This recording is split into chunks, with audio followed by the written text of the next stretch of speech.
بسم اللہ الرحمن الرحیم ایاک نعبد و ایاک نستعین۔ میرے پاکستانیوں، آج میں پولیس تھانے گیا اپنی انویسٹیگیشن کے لیے، اپنی سٹیٹمنٹ ریکارڈ کرنے کے لیے۔ تو میرے لیے تو اب ایسے ہے کہ عدالتیں میرا آفس بن گئی ہیں، ہر روز میں آفس جاتا ہوں جس طرح، اور یہ انویسٹیگیشن پولیس کے بار بار پولیس اور جی آئی ٹیز کی انویسٹیگیشن میں بھی جاتا ہوں۔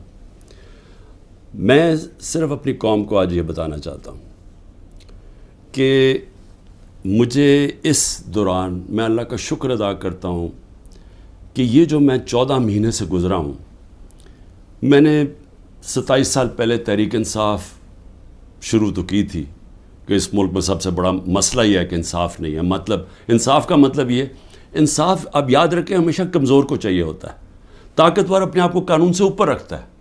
امریکہ اپنے آپ کو انٹرنیشنل کرمنل کورٹ کا حصہ نہیں بنانا چاہتا کیونکہ وہ طاقتور ہے، لیکن کمزور ملک اس کا حصہ بننا چاہتے ہیں کیونکہ ان کو طاقتور سے تحفظ چاہیے۔ جنگل کے اندر کمزور کو کوئی تحفظ نہیں ملتا، جو طاقتور ہوتا ہے بس اس کا راج ہے۔ تو انسانی معاشروں کے اندر، جس طرح میں آپ کو بار بار یہ چاہتا ہوں آپ کے ذہنوں میں چلا جائے کہ اللہ کے سارے پیغمبروں کا اصل مشن ہی انصاف تھا۔ اور پھر سے بتا دوں، انصاف آزاد کرتا ہے انسانوں کو، کیونکہ ان کے حقوق طاقتور سے اس کی جب تحفظ دیتا ہے تو انسان آزاد ہو جاتے ہیں، اور آزاد انسان کی پرواز اوپر جاتی ہے۔ ایک انصاف کے معاشرے میں امن ہوتا ہے، اور امن، انصاف اور آزاد معاشرے خوشحال ہوتے ہیں۔ جو آج آپ سارے دنیا کے معاشرے دیکھ لیں، یہ جو بھی مغرب، یورپ وغیرہ، یہ جو بھی خوشحالی ہے وہاں یہ ساری چیزیں ہیں، انصاف ہے، آزاد ہیں، امن ہے، خوشحال ہے۔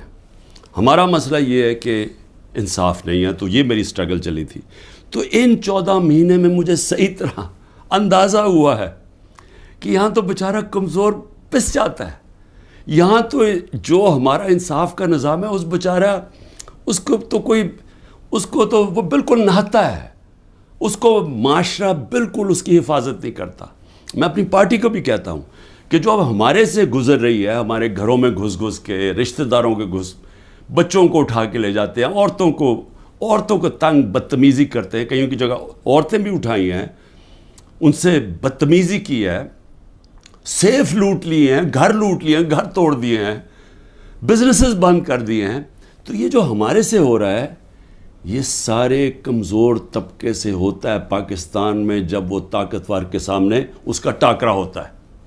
آج اندرون سندھ آپ چلے جائیں تو جو وہاں لوگوں کا کمزور طبقے کا حال ہے، میں آپ کو یقین دلاتا ہوں کہ انسانی معاشرے میں ایسے لوگوں کو کوئی نہیں رکھ سکتا۔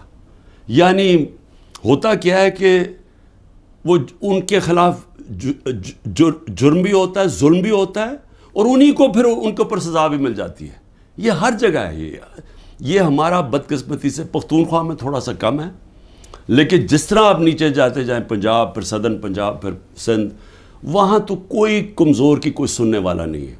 تو ہمارے لیے میرا جو آج عزم ہے وہ اور سٹرونگ ہوا ہے، اور مضبوط ہوا ہے کہ یہ ایک جہاد ہے انصاف کی۔ کیوں اللہ کے پیغمبروں نے سب نے انصاف کے اوپر بات کی تھی؟ کیونکہ یہ انسانوں کو آزاد کرتا ہے۔ ہمارے لوگ غلام ہیں، حقیقی آزادی اس لیے ہے۔ تو میں اب تفتیش پہ آتا ہوں۔ تفتیش کیا تھی جی؟ کہ 9 مئی کو بہت بڑی سازش ہوئی، اور آپ مجھے پوچھ رہے ہیں کہ آپ سازش کا حصہ تھے۔ میں نے ان کو کہا سازش ہوئی، اس میں کوئی شک نہیں، وہ سازش تھی، لیکن سازش سے فائدہ کس کو ہوا اور نقصان کس کو ہوا؟ اگر سازش سے ہمیں فائدہ ہوتا تو تبھی آپ کہتے نا کہ ہم نے سازش کی ہے۔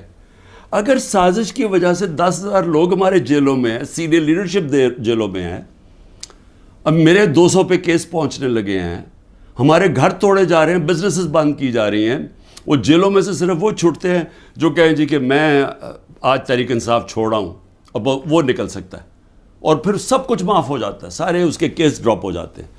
تو سوال میرا یہ ہے کہ فائدہ کس کو ہوا؟ فائدہ ہوا یہ جو سارے منی لانڈررز، یہ 30 سال سے جو ملک کو لوٹ رہے ہیں، جن کے پیسے باہر پڑے ہیں، جو کہ اربوں کھربوں پتی بن گئے ہیں جبکہ ملک مقروض ہو گیا ہے، یہ سارے جو آج اوپر بیٹھے ہوئے ہیں ان کو فائدہ ہوا ہے. اور ان کو فائدہ کس نے کروایا؟ ملک کی اسٹیبلشمنٹ نے. اور انہوں نے کامیابی سے اسٹیبلشمنٹ کو استعمال کیا، اور انہوں نے اس اسٹیبلشمنٹ کو ان کے ساتھ مل کے سازش کی. یہ سازش کبھی نہ ہوتی جب یہ دونوں مل کے نہ کرتے. اور بہت بڑی سازش ہمارے سے نہیں ہوئی، پاکستان سے ہوئی ہے. اب میں آپ کو بتاؤں سازش ہوئی کیسے. سپریم کورٹ کا فیصلہ آ گیا ہے کہ عمران خان کو غیر قانونی اور غیر آئینی طور پہ اٹھایا گیا، اغوا کیا گیا ہائی کورٹ کے اندر سے. یہ میں نے سازش کر کے اٹھایا تھا اپنے آپ کو. میں نے تو نکلنے سے پہلے صبح کو جب مجھے اندازہ ہوا کہ یہ مجھے پکڑیں گے، حالانکہ میرے اوپر کوئی کیس نہیں تھا، میں سب پہ بیل میں تھا، جب مجھے پتہ چلا تو میں نے پہلے کہا کہ وارنٹ دکھاؤ اور مجھے پکڑ لو. تو کیا ضرورت پڑی تھی کہ ڈنڈے مار کے، چیزیں توڑ کے، شیشے توڑ کے، وہ بیچارہ رجسٹری آفس کے سٹاف کو مارا، وکیلوں کو مارا، میرے گارڈز کو بیچارے ان کو مارا. کیا ضرورت پڑی تھی؟ کیا کہ میں دہشت گرد تھا؟ تو جان کے یہ دنیا میں دکھانے کے لیے ویژلز یہ جو گئے ہیں کہ جس طرح مجھے وہاں سے پکڑ کے لے کے گئے ہیں. اور اس کے بعد پہلے سے ہی تیاری تھی کہ جو بھی رد عمل آئے گا وہ پہلے سے تیار بیٹھے تھے کہ انہوں نے یہ بلڈنگ چلانی ہے. اور میں انشاءاللہ جس دن انڈیپینڈنٹ انویسٹیگیشن ہوئی میں ثابت کروں گا. عسکری ٹاورز کا ایک گواہ ہے، اور کوئی پتہ نہیں وہ ویگو ڈالا وہاں پہنچ جائے اور اس کو اٹھا کے لے جائے. اس کی پوری ریکارڈنگ ہے کہ وہاں کیا ہوا تھا. وہ کوئی تحریک انصاف نہیں تھی جب عسکری ٹاور چلایا گیا. اور کیا آج آئی جی پنجاب جو دندناتا پھر رہا ہے، کیا اس سے کسی نے نہیں پوچھ رہا کہ وہاں سے 2 گھنٹے لگ رہے ہیں وہ لوگ آ رہے ہیں اور یا پروٹیسٹ کرنے کے لیے؟ کسی نے نہیں پوچھنا اس سے کہ جناب آپ کی پولیس کدھر تھی؟ ساری جگہ تو ٹیئر گیسنگ کر رہے تھے، ساری جگہ تو کھڑی تھی، ادھر کیوں نہیں گئی؟ اور کدھر گیا وہ سی سی ٹی وی کیمرہ؟ کیوں نہیں اس کی فوٹیج آئی سب کے سامنے؟ کیوں نہیں انڈیپینڈنٹ انکوائری ہوئی؟ کور کمانڈر گھر کی سازش تھی، اور انشاءاللہ یہ سازش آئے گی سامنے جب ہمارا موقف سنا جائے گا. میں نے انکوائری والوں کو بھی کہا جج دونوں طرف سن کے فیصلے کرتا ہے، ون سائیڈڈ فیصلے نہیں کرتا کہ ایک جج جوری ایکسیکیوشنر جناب آپ ہی فیصلہ کر لیں کہ جی یہی انہوں نے کیا اور ان کو پکڑ کے مارنا شروع کر دو، پکڑ کے لو اور ملٹری کورٹس بنا دو تاکہ کچھ چیز نکلے ہی نہ، جیسے مرضی سزا دے دو. تو میری اپنی قوم سے جو میں آج کہنا چاہتا تھا وہ یہ کہ اس کو جس طرح استعمال کیا گیا، یہ نہیں کہ انہوں نے تحریک انصاف کو پلان کر کے ختم کرنے کی کوشش کی ہے، یہ ہماری ڈیموکریسی ختم کر رہے ہیں. مجھے جو آج سوالوں سے چیز سامنے آئی وہ کیا تھی؟ مجھے کہتے جی آپ کے لوگ کیوں گئے وہاں، کنٹونمنٹ میں کیوں گئے، تو فلانی جگہ کیوں گئے، آپ نے پہلے سے تیار کیا ہوا تھا. میں نے ان سے پوچھا کہ جب مجھے کمانڈو ایکشن سے اٹھایا جا رہا ہے وہاں تو کدھر جانا تھا لوگوں نے پروٹیسٹ کرنے؟ تو اس کی باتوں سے مجھے یہ لگا کہ آپ کو پرامن احتجاج کرنے کی اجازت نہیں ہے کہیں جی ایچ کیو کے سامنے یا کنٹونمنٹ کے سامنے. مجھے بتائیں آئین میں کدھر لکھا ہوا ہے؟ کہیں آئین میں لکھا ہوا ہے تو میں مانوں کہ میں نے قانون توڑا ہے. آئین میں لکھا ہوا ہے کہ آپ کا حق ہے، ہر پاکستانی کا حق ہے کہ جب ناانصافی ہو، سمجھ لیں ناانصافی کے خلاف آپ پروٹیسٹ کر سکتے ہیں پرامن طور پہ. یہ آپ کا آئین کا حصہ ہے. اور ناانصافی ہوئی تھی، سپریم کورٹ نے کہا کہ ناانصافی ہوئی ہے. سپریم کورٹ نے اپنے فیصلے میں کہا ہے کہ غیر آئینی اور غیر قانونی طور پہ عمران خان کو اٹھایا گیا. اور پھر جس طرح ذلیل کر کے مجھے اٹھایا گیا، تو کیا یہ بھیڑ بکریاں تھیں؟ یہ تحریک انصاف کے جو لوگ تھے وہ بھیڑ بکریاں تھیں، چپ کر کے بیٹھ جاتی؟ کیا انہوں نے غلط کیا تھا کہ اگر وہ پرامن احتجاج کے لیے نکلے تھے؟ جی وہ جو جیو فینسنگ میں وہاں بھی پہنچ گیا نا، وہ بھی ساروں کو جیلوں میں ڈال دیا. اس کا مطلب آپ یہ کہہ رہے ہیں کہ آپ ساری جگہ احتجاج اگر کر سکتے تو کریں، لیکن کہیں بھی کنٹونمنٹ کے اندر جی ایچ کیو آپ اس کے سامنے احتجاج نہیں کر سکتے. آپ ذرا غور سے سمجھیں کہ اس کا مطلب کہ آپ نے کہا ہے کہ اگر وہ قانون توڑیں بھی تو وہ قانون سے اوپر ہیں. یہ مطلب ہو گیا نا اس کا. میرے اوپر ایک کیس کیا ہے کہ میں نے ملک سے غداری کی. ملک سے کیا غداری کی کہ جنرل فیصل نصیر کو میں نے کہہ دیا ڈرٹی ہیری, اور میں نے اس کو کہا کہ یہ ذمہ دار ہے میرے قتل کا کرنے کی کوشش پہ. اس کو کہا جی آپ نے ملک سے غداری کر دی. اس کو ملک سے غداری کہہ رہے ہیں. سو اس کا مطلب یہ کہ یا تو وہ جنرل فیصل نصیر قانون سے اوپر ہے, یا آپ نے اس کو لائسنس دیا ہوا ہے کہ وہ کسی کو قتل کر دے, یا تو یہ ہے مطلب. اور یا یہ کہ ہماری جرت کیسے پڑی, کہ ہم کوئی کمی ہے اس ملک میں, کیا ہماری کوئی حیثیت ہی نہیں ہے کہ میں اپنی ایف آئی آر نہیں کٹوا سکتا جو میرا ملک کا قانون مجھے حق دیتا ہے. بھئی مجھے سے وہ پہلی جے آئی ٹی میں پوچھتے جی خان صاحب آپ کے پاس پروف کون سے تھے کہ یہ فیصل نصیر نے کروایا. میں نے کہا آپ نے جو کوئٹہ میں 4 گھنٹے جو وہ قتل ہوا ہے وکیل, اس کے اوپر تفتیش کی تھی, کوئی ثبوت ملے تھے جب میرے اوپر 302 کا قتل کا پرچہ ڈال دیا؟ کیا جب ذلِ شاہ جب مرا تھا تو 3 دن میرے اوپر 302 جب قتل کا پرچہ لگایا تھا, آپ نے تفتیش کی تھی؟ تو جب ایف آئی آر کا مطلب ہوتا ہے فرسٹ انویسٹیگیٹنگ رپورٹ, تو جب وہ تفتیش ہوگی تو پتہ چلے گا نا. تو میرا سوال یہ ہے کہ برطانیہ میں جو سب سے مقدس جگہ ہے وہ ہے prime minister house, 10 Downing Street. ہر دوسرے دن وہاں احتجاج ہوتا ہے, پرامن احتجاج ہوتا ہے. کبھی کسی نے اس کے اوپر روکا ہے؟ تو مجھے یہ بتائیں کہ جب رینجرز کو دیکھ رہے ہیں مجھے اٹھا رہے اور کمانڈوز, تو کیا لوگوں نے کدھر جانا تھا؟ احتجاج ہی کرنا تھا نا. سوال یہ کیوں نہیں پوچھتے کہ وہ لوگ جو 25 لوگوں کو گولیاں سے مارا گیا, وہ لوگ جن کی نوجوانوں کی ٹانگیں چلیں گی, 3 لوگوں کی ٹانگیں کٹی, جو بستر پہ ہے, جو کمر پہ گولی لگی پیرالائز ہو گیا, وہ کیا پاکستانی نہیں تھے؟ ان کا کوئی حقوق نہیں ہے, ان کا کوئی نام ہی نہیں لے رہا کہ جی کور کمانڈر ہاؤس جلایا. ہم سب اس کے ہم مذمت کرتے ہیں.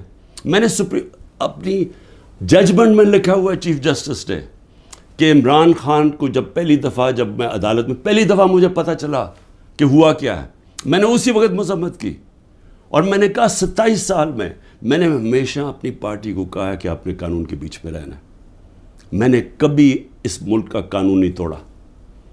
اور میں آج پھر کہتا ہوں کہ یہ جو کیا جا رہا ہے, یہ جو انکوزیشن ہے, یہ انصاف نہیں ہو رہا, ون سائیڈڈ ہے. کہ فیصلہ کر لیا کہ جناب آپ نے تحریک انصاف کو ختم کرنا ہے, تو ساری پارٹی کو کتنے لوگ تھے جو یہ جو جدھر جو گھر جلیا, بلڈنگ جلی, کتنے ہوں گے؟ 100 150 200 300 400 1000 ہوگا. تو 10,000 لوگوں کو کس طرح اندر ڈال دے, اور پھر ان کو موقع دیں کہ وہ بتائیں تو صحیح کہ ان کی سائڈ کیا تھی. دوسرا کام جی 164 کے بیان لیے جا رہے ہیں. جو جیلوں کے اندر لوگ ہیں جو خاص طور پہ جن کو انہوں نے سمجھا جی جیو فینسنگ میں آ گئے, ان سے بیان کیا لیا جا رہا ہے؟ میرے سینئر لیڈرشپ جو جیلوں میں ہے کہ جی 164 کا بیان دیں کہ عمران خان نے ہمیں حکم دیا تھا کہ وہاں جا کے گھر جلاؤ. یہ عمران خان کا حکم ہے, یہ ان سے بیان لے رہے ہیں. پہلے تو قانون کے اندر یہ سمجھ جائیں کہ جو وعدہ معاف گواہ ہوتا ہے اس کو گرگٹ کہتے ہیں قانون میں. گرگٹ کا مطلب کہ وہ رنگ بدلتا ہے, وہ جدھر ہوتا ہے جس کے ساتھ ہوتا ہے اسی طرح کا بن جاتا ہے, اس کی کوئی اہمیت نہیں ہوتی. 2 مہینے سے کوشش کر رہے ہیں. اعظم خان کو ادھر پکڑا ہوا ہے, سینئر پاکستان کا سینئر بیوروکریٹ, اس کو اغوا کیا ہوا ہے. اس سے پوچھ رہے ہیں کہ عمران خان کے خلاف کوئی بیان دو, کوئی 164 کا وعدہ معاف گواہ, اور لوگوں کے اوپر پریشر ڈال رہے ہیں جس کو پکڑا ہوا کہ جی اس کے خلاف بیان دو. میری جو بھی یہ لوگ لگے ہوئے کر رہے ہیں, میں صرف ان کو ایک پیغام دینا چاہتا ہوں کہ اس ملک کا سوچیں, اس کو تباہ نہ کریں. یہ جو آپ کرنے جا رہے ہیں کہ سب سے بڑی پارٹی جو اکثریت پبلک جس کے ساتھ کھڑی ہے, اور اکثریت کا مطلب 70-80% پبلک آج جس کے ساتھ کھڑی ہے, اس کو عمران خان کو ختم کرتے کرتے ملک کی جمہوریت, ملک کی آزادی, ملک کی ادارے, ملک کا آئین, اس سب کو آپ ختم کرتے جا رہے ہیں. اور اس سے قومیں بچتی نہیں ہیں, خاص طور پہ جو اخلاقیات ختم کر رہے ہیں.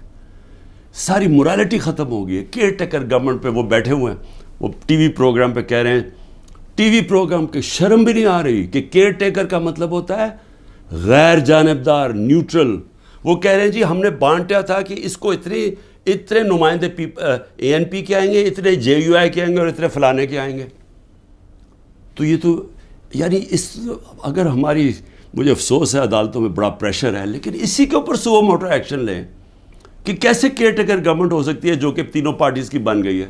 ہم اپنی گورنمنٹ گرا رہے ہیں, آئین کے مطابق کیئر ٹیکر آنا ہے, یہ آ کے بیٹھ گئے اور ہر قسم کی کرپشن ہو رہی ہے. آج کوئی فکر نہیں پڑی نیب کو کہ کرپشن کدھر ہو رہی ہے, کوئی ایف آئی او کو فکر نہیں ہے. ملک کھلے عام کرپشن ہو رہی ہے آج, اور صرف لگے ہوئے ہیں کہ جی کسی طرح اس پارٹی کو ختم کریں. تو میں صرف ایک تو یہ کہنا چاہتا تھا آج کہ میرا یہ جو ہوا ہے آج تفتیش, مجھے حیرت ہوئی کہ وہ یہ, بلکہ وہ ان کے ایسے وہ بول رہے تھے جیسے کہ آپ احتجاج بھی کرنا آپ کے لیے آپ نے کوئی غداری کر رہا ہے ملک کے ساتھ, تو پھر جمہوریت ختم کر دیں, کہہ دیں مارشل لا لگ گیا, کہیں کہ پھر جناب جو مرضی وہ فیصلہ کریں گے وہ کریں گے. لیکن جمہوریت کے اندر ہمارا حق ہے کہ ناانصافی جب ہمارے سے ہوتی ہے اور سپریم کورٹ نے کنفرم کیا تو اس کے بعد ہمارا رائٹ ہوتا ہے پرامن احتجاج. اور میں پھر سے کہتا ہوں کہ جن لوگوں نے جلایا تھا کور کمانڈر گھر یا جو بھی جلائی ہیں بلڈنگز, ان سب کے اوپر ایکشن لینا چاہیے. میں سب سے پہلے کہتا ہوں, اور ہمیں کوئی انفارمیشن ہو ہم بھی آپ کی مدد کریں گے ان کے اوپر ایکشن لینے کے لیے, کیونکہ ہم نے نہیں کیا. دوسری چیز ہی اسرائیل آیا جی, اسرائیل کے اوپر ایک گورنمنٹ منسٹرز کہہ رہے ہیں کہ جی دیکھیں عمران خان کے, اسرائیل نے عمران خان کے لیے سپورٹ کر دیا. پہلے تو یہ ذرا میرے بیان سن لیں, یہ جب میں پرائم منسٹر تھا, یہ میرے بیان صرف یہاں نہیں ہیں, 2 پاکستان میں بھی ہیں اور امریکہ کے اندر جا کے میں نے یہ بیان دیا ہے. یاد رکھیں امریکہ کے اندر سب سے تکڑی لابی اسرائیل کی لابی ہے. امریکہ کے اندر سن لیں کہ میں نے بیان کیا دیا, اور پاکستان میں بھی پرائم منسٹر ہوتے ہوئے. Next questioner. There's been talk about Pakistan forming relations with Israel, and we know the winds of change are blowing through the Middle East. Is this in the cards, and why? I'm afraid I don't know where this has come from. It's not. Pakistan has a very straightforward position, and it was a founder of Pakistan, Quaid-e-Azam, Muhammad Ali Jinnah, who was very clear that, there has to be a just settlement, a homeland for Palestinians before Pakistan can recognize Israel. جو بھی کوئی ملک کرے, ہمارا تو موقف بڑا clear ہے, اور ہمارا موقف قائد اعظم محمد علی جناح نے 1947 میں کلیئر کر دیا تھا, 1948 میں, کہ ہم اسرائیل کو کبھی تسلیم نہیں کر سکتے جب تک فلسطینوں کو ان کا حق نہیں ملتا, ان کو ایک جسٹ سیٹلمنٹ نہیں ہوتی. جو 2 نیشن تھیوری تھی پیلسٹینین کی کہ ان کو پورا ایک ان کی اسٹیٹ ملے جو کہ پیلسٹینین فیصلہ کریں, ٹھیک ہے. جب تک وہ نہیں ہوتا, اگر ہم وہ تسلیم کر لیتے ہیں تو ہمیں پھر کشمیر کا بھی, ہمیں ایگزیکٹلی سچویشن کشمیر کا ہے تو ہمیں وہ بھی گیو اپ کرنا چاہنا چاہیے. تو اس لیے پاکستان نہیں تسلیم کر سکتا اسرائیل کو. اب امریکہ میں میری بیان کی کیا اہمیت ہے, کیونکہ یہ جو 2 ہیں نا, نواز شریف اور زرداری یا ان کے بچے, میں چیلنج کرتا ہوں کہ یہ جا کے امریکہ کیا پاکستان میں بیان دے دیں ان کے خلاف, لیکن امریکہ میں جا کے دیں.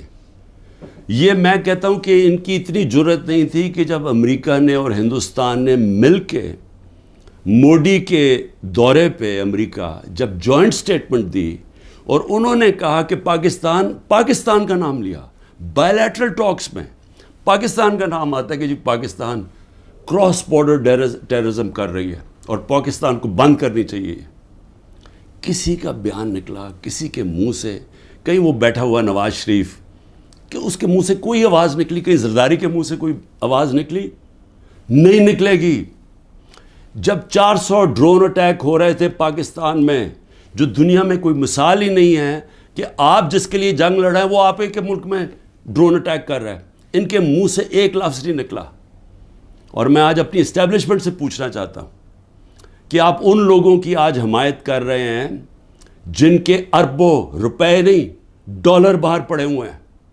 یہ کبھی بھی ایک لفظ نہیں کہیں گے ان لوگوں کے پاس جن کو پتہ ہے کہ وہ کسی وقت ان کے، جس طرح وہ روسیوں کے اب ڈالر ضبط کر رہے ہیں نا، ان کی روسیوں کی پراپرٹیز جب سے جنگ ہوئی ہے ضبط کر رہے ہیں، وہ کبھی بھی ان کے ڈالرز، کیونکہ چوری کا پیسہ ہے اور اربوں ڈالر پڑا ہوا ہے ان کا باہر، یہ کبھی ان کے خلاف بات نہیں کریں گے، یہ اپنے ملک کے لیے کبھی کھڑے نہیں ہوں گے. یہ تو ان کو تو ہندوستان سے جان جاتی ہے، کیونکہ ان کو پتہ ہے کہ ہندوستان کی اور اسرائیل کی لابی بڑی مضبوط ہے امریکہ میں، تو یہ تو کبھی بھی نہیں ملک کے لیے سٹینڈ لے سکتے. تو ان کی جو بیکنگ کی جا رہی ہے، میں یہ سوال پوچھتا ہوں کہ آج عمران خان کو تو دہشت گرد ثابت کرنے کی کوشش کی جا رہی ہے. مجھے یہ بتائیں کہ کبھی عمران خان نے ایسی حرکت کی کہ امریکنوں کو میسج بھجوایا جائے اپنے ایمبیسڈر حسین حقانی کے ذریعے میمو گیٹ کے اندر، وہ جو میمو گیٹ تھا، امریکنوں کو کہہ رہا ہے کہ ہماری فوج سے ہمیں بچا لو، اس کو آج پرائم پوزیشن میں بیٹھا ملک کے فیصلے کر رہا ہے. اور دوسرا، جس کو اتنا پیار تھا مودی کے ساتھ کہ اس کو گھر پہ شادی پہ بلا لیا، جبکہ وہ پاکستانی فوج کو پاکستان کے آرمی چیف کو دہشت گرد کر رہا تھا مودی. وہ کہتا پرائم منسٹر ٹھیک ہے لیکن وہ تو پتلا ہے، دہشت گرد پاکستانی فوج کو کہہ رہا تھا. ڈان لیکس کے اندر کیا ہوا؟ وہی کہہ رہا تھا نا کہ ہم تو بے بس ہیں جناب، ہماری فوج دہشت گردی کر رہی ہے. وہ لوگ آج ملک کے فیصلے کریں اور وہ بیٹھ کے باہر بیٹھ کے اپنے بڑے بڑے محلات کے اندر، اربوں روپے کی پراپرٹیز کے اندر وہ بیٹھ کے جناب وہاں فیصلے کریں کہ جی ملک میں کیا ہوگا، ملک میں الیکشن کب ہوگا، وہ فیصلے کریں. اور یہاں کیا نظر نہیں آ رہا ہماری اسٹیبلشمنٹ کو؟ آپ کو نظر نہیں آ رہا کہ یہ کر کیا رہے ہیں اس ملک کے ساتھ؟ کیا ان کا انٹرسٹ ہے پاکستان سے؟ کیا جب مشکل پڑی یہ ملک سے باہر نہیں بھاگے؟ کیا اسٹیبلشمنٹ نے خود، میں گواہ ہوں جتنی دفعہ مجھے انہوں نے ان کی کرپشن کے کیسز بتائے ہیں، میں گواہ ہوں جب جنرل باجوہ نے بتایا کہ انہوں نے فلانے ملک سے کتنی کمیشن اربوں ڈالر کی کمائی، میں گواہ ہوں کہ جب انہوں نے بتایا کہ یہ آصف زرداری کے جو کیسز ہیں، یہ شروع کی بات تھی، بعد میں تو ڈیلنگ کر لی انہوں نے. جنرل مشرف نے جب اس کا نیب کا پہلی دفعہ جو چیئرمین بنا جنرل امجد، مجھے بریفنگ دی گئی کہ ان کی کتنی پراپرٹیز ہیں ملک سے باہر. یہ تو پکڑی گئی ہے نا ایون فیلڈز کی اور 2-3 اور، باقی کتنی پراپرٹیز ہیں؟ میں بات کر رہا ہوں تب کی، آج سے 20 سال پہلے کی. اس کے بعد جو لوٹ مار انہوں نے 10 سال کی وہ اس کے اوپر ہے، اور آج جو کر رہے ہیں. تو کوئی ہمیں فکر نہیں ہے کہ ہمارا ملک بینکرپٹ ہو چکا ہے اور ہم آج انجینئرنگ کر رہے ہیں ہماری اسٹیبلشمنٹ کہ یہی لوگ پھر واپس آ جائیں؟ تو کوئی فکر نہیں ہے ملک کی. کیا یہ عمران خان نے کوئی ٹھیکہ لیا ہوا ہے کہ وہ سارا وقت یہ سارا برداشت کرے یہ جو ہو رہا ہے آج، اور صرف وہی اسی کے اوپر سارا رکھے کہ جی اس کو کسی طرح دبا دو؟ کس کا فائدہ ہے اس میں؟ اور اس لیے میں آخر میں صرف یہ کہنا چاہتا ہوں کہ دیکھیں یہ بڑی خواب ہے پاکستان کی، بڑا، اس کے لیے بہت بڑے ذہن تھے علامہ اقبال، اس کے لیے جس نے کس طرح کی سٹرگل کی، وہ بہت ہی بڑے لیڈر تھے، قائد اعظم. اور وہ لوگوں نے اس ملک کو جس طرح بنایا، اور جس طرح قائد اعظم نے جب پہلی دفعہ پاکستان آئے، جب ابھی پاکستانی بنا 3 ہفتے پہلے آئے، تو انہوں نے کہا کہ اپنے اے ڈی سی کو کہ میں نہیں سمجھتا تھا کہ میری زندگی میں یہ پاکستان بنے گا. یہ وہ ملک تھا، اور ہم نے اپنی آنکھوں سے ہمارے بڑوں کو سنا، کیونکہ ہم تو پاکستان میں پیدا ہوئے تھے. سارے ہمارے بڑے کہتے تو کتنے خوش قسمت ہو، آزاد ملک میں پیدا ہوئے.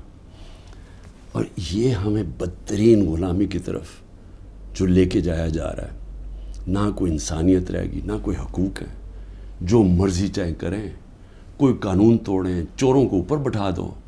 جو فورن پالیسی ایسی ہے کہ ہم ساری دنیا میں ذلیل ہو رہے ہیں آج، جن سے اتنی محنت کی کہ جی ہم امریکہ کو خوش کر رہے ہیں، وہ جا کے انہوں نے ذلیل کر دیا. ساتھ والا ہمسایہ اوپر جا رہا ہے، وہ کہتا ہے ان کی فکر ہی نہ کرو، یہ اپنے بوجھ میں اب گرنے لگا ملک.